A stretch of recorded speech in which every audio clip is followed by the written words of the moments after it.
Girl, this year I am challenging myself to save 10,000 Ghana cedis. You know why that is a big deal for me? First of all, I live in Ghana on an entry-level teacher salary. I live alone. I pay my own bills. I'm far out from work, so I'm renting, okay? And I am single-handedly funding my own second degree in accounting. And so if I could save 10,000 cedis while doing all this on a meager income, then just imagine how much more we can do when we get more. So in this video, I'm going to share with you 10 things that I've been doing that is helping me work towards this goal. And I hope you find it useful if you are on any journey of this kind. The first thing I did was to get a new bank account. I actually got the account somewhere last year, and the reason why I got it was because I realized that over the years I kept the same account for both savings and paying off expenses, and it has never helped me because all the time I told myself that the money that I've left for savings, I was not going to touch it, but I come back to touch it anyway. So getting this new account helps me separate the two, so I know what is really for saving and what is for spending. The good thing about having a separate savings account is that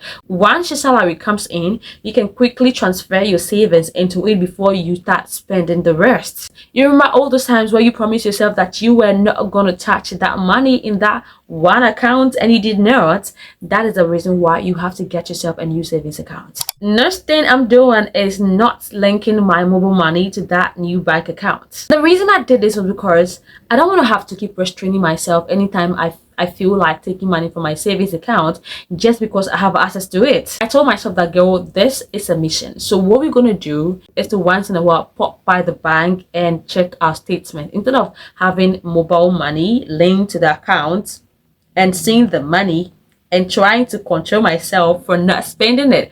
That is highly, it's highly impossible to do for me. Next up is putting away saved money into investment. You know the saying that out of sight, out of mind? Yup. If I save enough, I'm putting it straight into an investment so that it will be locked away and I cannot access it. And the reason why this is going to help is that most banks are going to charge you a penalty if you want to dissolve your investment. And so to not pay that penalty, I would let it mature. And the mistake we make a lot of times is that we keep money lying down, holding it in our savings. And so once people come and their story is touching, we give it to them. And most of the time, those people will not pay you back. Next up is automating my saving. Girl, I'm giving my bank a standing order to transfer a certain amount of money into my savings anytime my salary comes in. And this is more interesting considering the fact that my savings account is locked.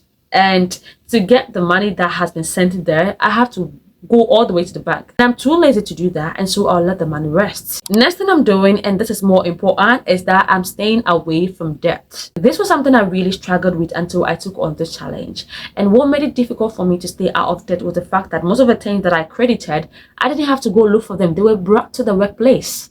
And so I see a week and the week was bouncing, it was nice, I would be tempted to take it up. And those people are so eager to credit the items for you because they know that you have extracted salary. And the more items you buy, the more you realize that your money no longer belongs to you. And trust me, if you take a step back, okay, to think about the things you're about to buy, your credits, girl, you realize that you don't even need it. By the way, this is Franca from another day because I filmed the entire video, the rest of the video.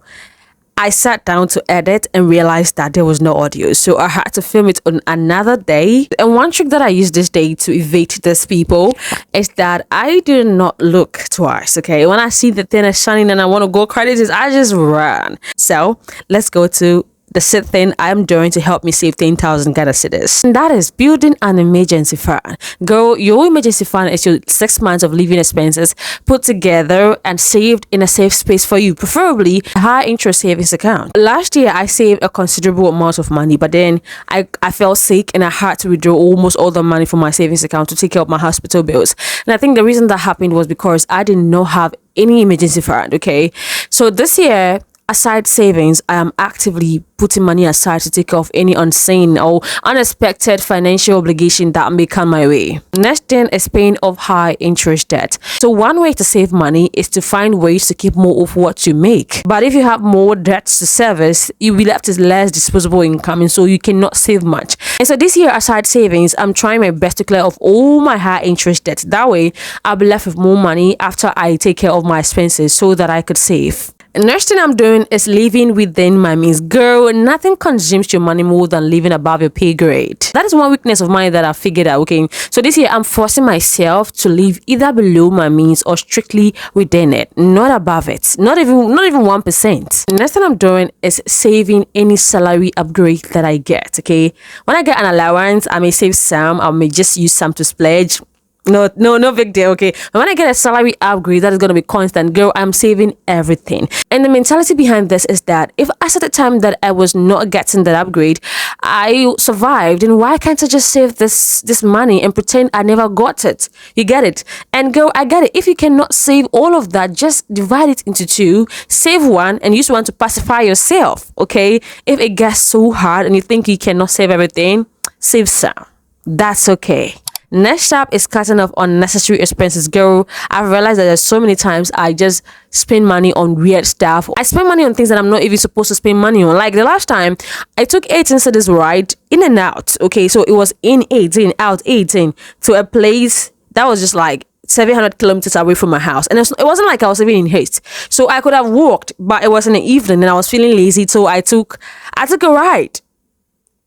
It doesn't make sense. Why are we not running 100 meters when we're in primary school? Of course, what is necessary is very relative. So one thing that is necessary for you might not be necessary for me. That doesn't mean that your necessity is not important. You get it? So take your time, cut down on things that you know that are not necessary, and I'm going to cut them down here too, and together we are gonna save as much as we say we're gonna save this year. Girl, if you want to give yourself the chance to break the cycle of living paycheck to paycheck, I have created a special step-by-step guide that helped me stop living from paycheck to paycheck, and it's my hope that that video helps you to break that cycle of living from hand to mouth. So watch this video next, and thank you for watching.